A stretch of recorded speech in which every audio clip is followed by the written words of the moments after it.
clear to you that you may think you're the majority, but the majority spoke in 2010. Please.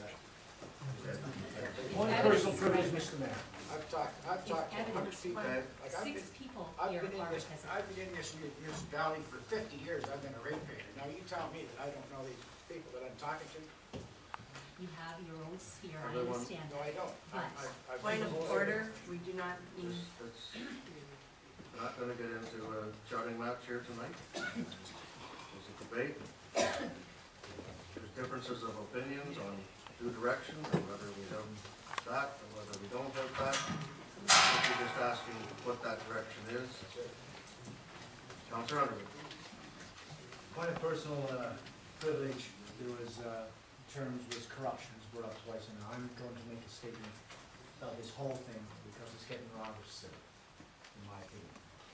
My opinion personally, and that's it, not the council's.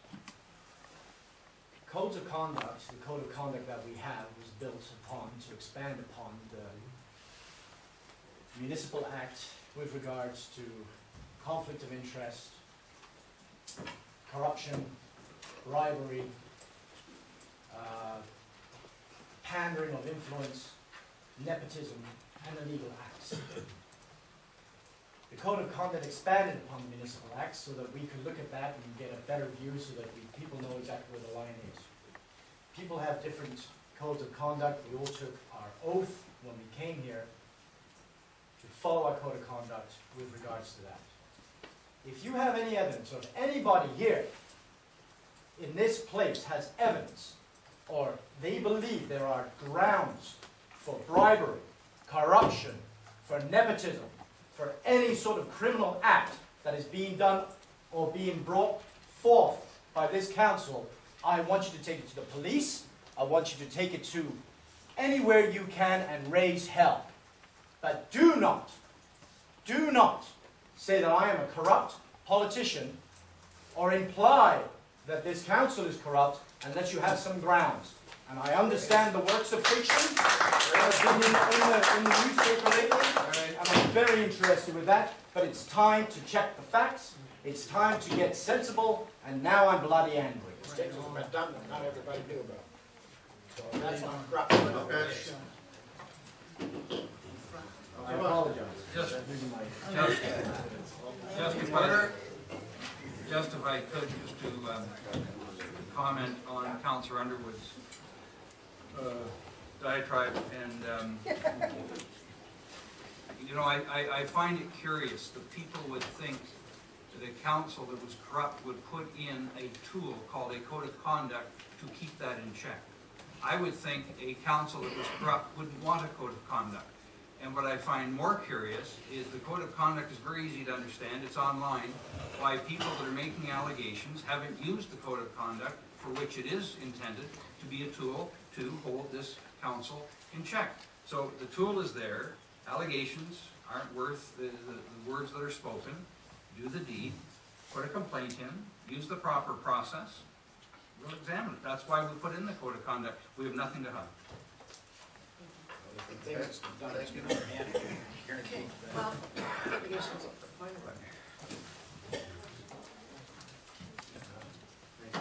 Okay, thank you. You want to do a few more reports?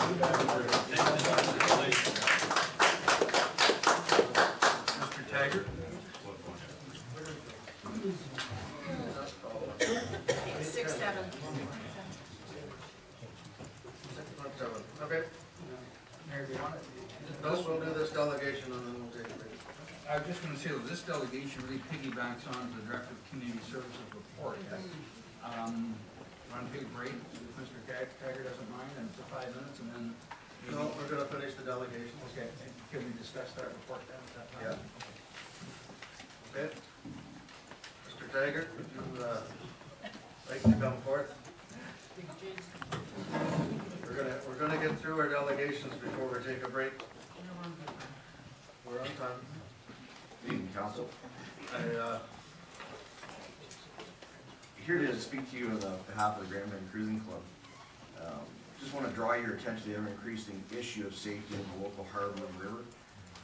As you most likely aware, we're currently experiencing historic low levels in the Great Lakes. Low water levels combined with the lack of dredging in the harbor and the river are serious safety issues for boaters. The past season saw numerous drownings, some resulting in minor damage and others in more severe. While other harbors and ports along Lake Huron shoreline dredge on a yearly basis, no dredging has taken place in many years. The consensus from the Canadian and the United States boating communities in Grand Bend is that it's off the list of ports of call for fear of problems due to the water depth. Our harbor is a very diverse and lucrative source of revenue generation for private business and all levels of local governments. Local business depends on tourism revenue generated as a result of the proximity to local retailers, restaurants, marine-related services compared to other harbors. We think council would agree that this issue needs to be addressed immediately to prevent any further revenue loss. Grand Bend is one of the greatest beachfronts in the Great Lakes, but we prevent its accessibility to transient local boaters. The transient docks, washing facilities require refurbishing to complement the stunning beachfront improvements. The current facilities available to transient boaters do not promote the image Grand Bend is a desirable place to visit, and ultimately we are turning away transient marine traffic.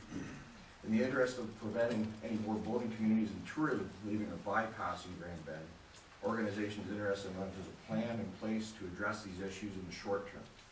What is council's long-term commitment to the harbor?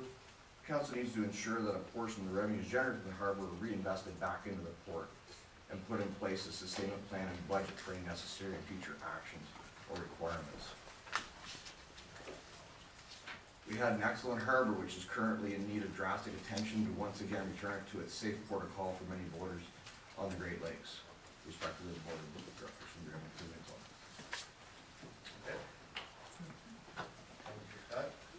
Are you aware that we have put, at least in the Port Franks area at this point, $100,000 for emergency work at the mouth and in the 4 areas that need to be dredged out because of issues there at that point? We were under the impression for basically ice concerns and that kind of thing. Well, it is to do with the ice management study, and we did do that based on concerns of citizens that came in, and I believe through Mr. Mayor too, Brent, that either they are down there working on it or they are there to be there shortly. And we're asking you to award the contract tonight. So there is a contract that is being awarded. So we are listening to the people out there. As for a long-term plan, that's something that we have yet to bring up to discuss as to what we're going to do for both Grand Bend and for Port Franks, because they are there. Later on in tonight's report, I don't know if you've had the opportunity to read our Director of Community Services report. He's put together a very cohesive documentation from varying different sources. So we'll be discussing that there, and we are not ignoring what you're saying. Progress is slow at times because of the different things that you have to put together, reports, getting in touch with certain people to talk to them. We did also meet out through the ice management with the ministry and talk to them about where we could find funding. And unfortunately, the mayor and I and the past CAO and I guess another councillor were there, and there is no funding. They suggested Wiki. Now in the current budget, I believe we put $100,000 with ABCA matching, at least for the Port Franks end of it at this point. Is that correct? So we are looking at it, and we know that there are issues, but unfortunately, unless we get a freeze over on our lake to stop the humidity rising and the water levels, we're in a bit of a quantum as it is, and it is across all the Great Lakes. It isn't just with Lake Huron, so we are looking at it. And just to speak to that, in discussion, I know if there's some work being done in Port Franks, we should probably be looking at Grand Bend Harbor as well, because it is a well-used harbor, and maybe jointly, with the yacht club, the cruising club, and different boating groups working together, we can come up with a plan to put some fiscally responsible processes in place to make sure that we do what we need to do. I think you'll see that after we talk about our Director of Community Services report, that there'll be a discussion soon with that. I like what you're saying. working together on this. It's a very viable river, and I mean, there's a lot of revenues, and